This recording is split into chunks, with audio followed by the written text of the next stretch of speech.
Samia, umeliingiza jeshi kwenye siasa. Jeshi lote la Tanzania, jeshi la polisi la Tanzania pamoja na jeshi wamekuwa watu wa CCM ambao hawawazi wala kufikiria namna gani Watanzania tunaumia. Mama, madhara ya hiki ulichokitengeneza ni makubwa kwa kizazi hadi kizazi. Kwa sababu polisi leo hata akiwa na haja zake ni kukamata mwanamke yoyote na kwenda kumbaka. Mmekamata watu Moi 29, mmeenda kuwabaka kwenye vituo vya polisi. Askari nyinyi ambao asilimia kubwa ni waathirika na mnajijua. Leo hii mmeona adhabu kubwa ni kubaka watoto wetu. Samia, madhara ulioyafanya kwa jeshi la polisi ataendelea vizazi hadi vizazi.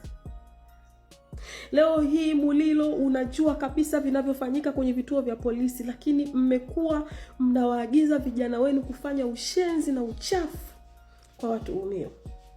Mnajua haki ya mtuhumiwa anapokamatwa kufikishwa kwenye vituo vya polisi anatakiwa kuwa salama kwenye mikono yenu na baadaye mumpeleke kwenye mamlaka husika. Lakini mnachokifanya, mnawakamata, mnawabaka, mnawafanyia unyama wa kila aina. This is my TZ. Tanzania yangu ambayo tuliheshimu misingi ya amani, utawala bora na haki. Samia, umetuharibia kila kitu. Hawa askari unaowapa 50,000 leo sijui laki ili waende kuteka na kuua raia, wameshajipa mamlaka kubwa. Tarehe 31 wameua tena watu. Mbona mnatumia silaha vibaya? Mulilo, nataka nikwambie hii mbegu ambayo unaipanda leo hii kwa taifa ni mbegu ambayo utaivuna. Mulilo, uwezi ukasimama na kuanza kututisha sisi wa Tanzania kwa maneno yoyote yale, kwa sababu mioyo yetu sisi inauma sana. Makonda, nataka nikuhakikishie Makonda, wewe sio Mungu. Katika viongozi ambao umeshawahi kufanya uchafu kwenye hii Tanzania, wewe ni mmoja wapo. Umeua watu wengi sana Makonda, umeteka watu, lakini umeshafanya ushenzi wa kuonekana kwa macho sehemu nyingi sana. Ulivamia Klaus wewe ukiwa na silaha. Leo hii unasema hakuna mtu kuiongea serikali. Nataka nikwambie Makonda, tutaongea kuhusu uchafu unaoendelea kwenye serikali yetu mpaka pale ambapo mtaona kuna umuhimu wa kuiachia nchi yetu hiyo huru, kwa sababu mmeiteka na mnaifanya mnavyotaka. Sisi hatuwezi kukubali kuendelea kuwa watumwa milele. Hatuwezi kukubali. Samia, unajisifia kwamba umetukomesha kwa kuua ndugu zetu tarehe 29. Kwamba ulichokifanya hakuna mtu mwenye hamu ya kuingia barabarani. Samia, nataka nikwambie hivi. Kwa hapa tumefika, tunaweza tusiingie barabarani tena. Inawezekana kabisa. Lakini nataka nikuhakikishie kwamba njia ambayo tutaitumia inaweza ikawa ngumu na ikakugharimu kupita unavyowaza wewe. Mmefanikiwa kutuvuruga sana sasa hivi. Kila kona mmepenyeza watu wenu. Hata wale watu ambao wanatetea haki mmewaharibu na sasa hivi wamekuwa upande wenu bila sisi kujua. Wanaingia kwenye movement na kutuchanganya na kutuvuruga kwa asilimia kubwa. Ninyi ndio mnafahamu kwamba ni kitu gani kinaendelea. Lakini nataka nikuhakikishie kwamba wanaharakati wa kweli hatutokufa, hatutoishi. Pamoja na mateso magumu ambayo tunayapitia. Pamoja na mazingira magumu ambayo tunayapitia. Mimi ni mmoja kati ya wanaharakati ambao wanateseka sana kwenye nchi. Lakini sitokuja kurudi nyuma. I swear. Sitokuja kurudi nyuma. Najua maisha yangu yako hatarini kwa asilimia kubwa sana. I know. Najua. Lakini sitokuja kurudi nyuma. Heli nife nikiwa katika haki. Lakini sio kuishi kwenye udhalimu. Wanaonielewa watakuwa wamefika mbali zaidi na kujua ni kwa nini napitia maumivu. Leo hii serikali ya Tanzania imekuwa hivyo ambavyo mnaiona. Maumivu ni makali sana kwa Watanzania. Ni makali sana kwa Watanzania. Tunapitia kwenye maumivu ambayo hatuna mtu wa kutusaidia. Hatuna. Msaada wangu mimi sasa hivi sio usalama. Msaada ambao mimi ninahitaji sasa hivi sio kwamba nikae kama zamani. Ni kweli nateseka sana. lakini moyo wangu utafarijika kama haya mateso unayoyapitia yatageuka msaada siku moja. Watanzania wote wawe huru. Hatutorudi nyuma. Mulilo, Afande Kingai, marapisi wote wa nchi, madisi, viongozi wote, lazima mjue kwamba tunapitia maumivu. Tumepata msiba ambao mmetukataza kulia. Mmetushikia mtutu wa bunduki kwamba tusilie.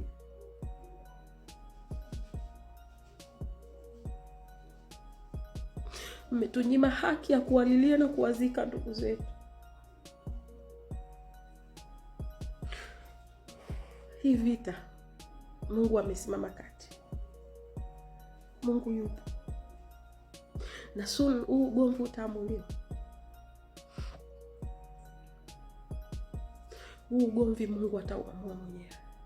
Mapando mnayoyapanda,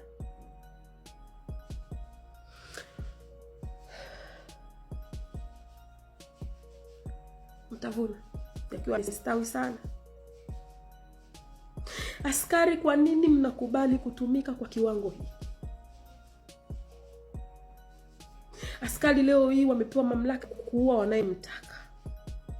Na kwa matokeo hayo basi, askari hawa hata wanapomuona mtu amejitafuta, ana pesa zake, wao wanaenda kumkamata na kumuua na kubaki na pesa. Watu wanakamatwa vituo vya polisi. Askari mmegeuka vibaka, mnawanyang'anya kila kitu. Mmeenda kulinda kwa Gwajima, mkaiba mali zote za pale, mkawaachia zile ambazo mlishindwa kuchukua.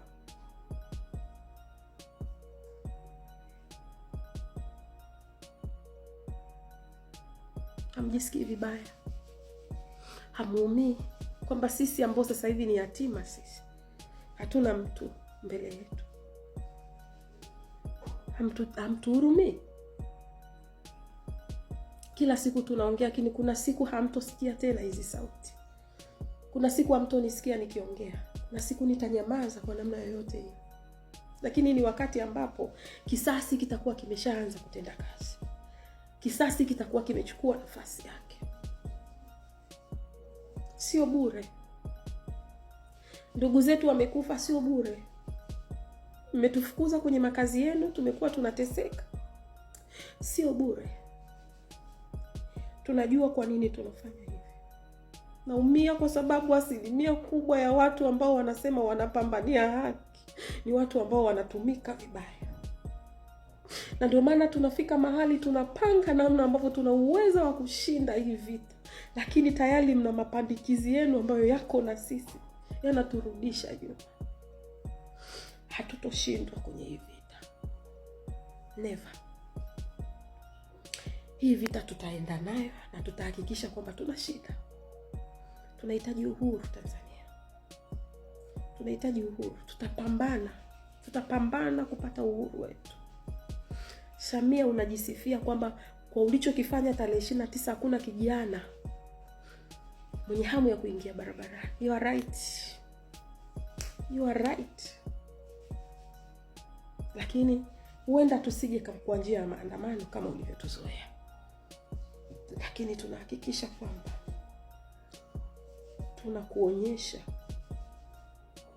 tunakuonyesha kwa vitendo kwamba sisi Watanzania ndio wamiliki wa Tanzania na rasilimali zake. Sisi Watanganyika ndio wamiliki wa Tanganyika na rasilimali zake. Haya maumivu tunayoyapitia ni sadaka kwa kile ambacho tunakitamani kitokee. Tumemwambia Mungu kwamba roho za wenzetu zimetolewa na wewe Samia, lakini zitatumika kama sadaka. Tumezitoa kama sadaka mbele ya Mungu. Na kila kitu kitaenda kama Mungu alivyokusudia.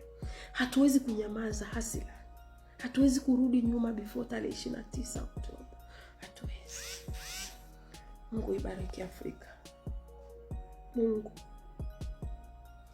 ibariki ilinde Tanganyika. Mungu tubariki watoto wako. Tusimamie, tupe nguvu. Asante sana. Kama ulivyomsikiza mwanadada huyu akizungumzia jeshi la polisi jinsi linavyotumika na serikali, akisema kwamba jeshi la polisi limekuwa kwenye mikono ya Mama Samia, ambapo ni kama remote ambao wanakontroliwa tu na serikali, ambapo chochote wanaambiwa wanafuatilia, hawafanyii wananchi kazi. Akisema kwamba wamekuwa wakibaka wamama, watoto, na ameweza kuongea kwa uchungu sana. Sijui kama umemsikiza mwanadada huyu jinsi alivyozungumza, yani ni jambo la kusikitisha sana ukisikiza jinsi alivyozungumza hapo kwenye hiyo clip ambayo umetoka kuyatazama sasa hivi, ambapo sio jambo vyema kwa jeshi la polisi kufanya jambo kama hizo ambazo wamekuwa wakifanya. Jeshi la polisi inafaa ihudumie wananchi wala sio serikali, ila ni wananchi ambao wanawalipa, na inafaa waweze kuwalinda na kuwatumikia jinsi inavyofaa. Sijui una maoni gani kuhusiana na alichosema huyu mwanadada kuhusiana na yale ambayo jeshi la polisi wamekuwa wakiyafanya? Hebu niachie maoni yako hapo kwenye comment section. Kama hujasubscribe na kuomba uweze kusubscribe, finya notification bell, ndio wakati wote tunapata habari kama hizi unakuwa wa kwanza kuzipata. Hadi wakati mwingine, na kutakia mchana mwema. Asante sana.